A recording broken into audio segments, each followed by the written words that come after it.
Some people don't want to sit behind a desk. They want to build, fix, and work with their hands.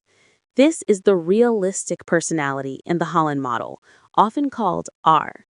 It reflects a preference for practical, hands on work. Realistic individuals tend to enjoy working with tools, equipment, or physical systems. They're often drawn to tasks that are concrete, tangible, and results oriented.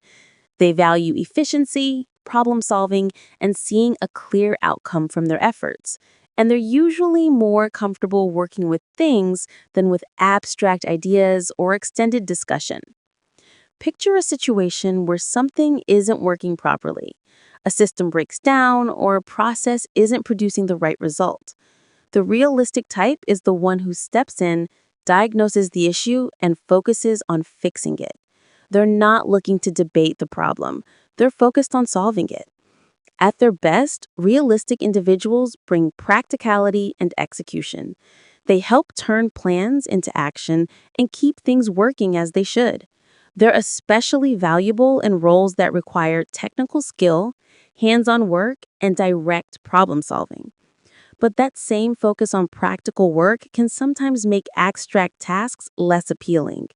They may avoid theoretical discussions, lose interest in extended planning, or prefer action over analysis. And if they're not careful, important context or long-term considerations can be overlooked. One simple way to improve this is to pause and connect the task to the bigger picture. Understanding how your work fits into a broader goal can help guide priorities and decision-making. If you work with a realistic type, it helps to be clear, direct, and practical. Focus on what needs to be done. Provide the necessary tools or information and avoid unnecessary complexity. Every team benefits from people who can take action and solve real problems. So, when something needs to be built, fixed, or made to work, this is the style that gets it done.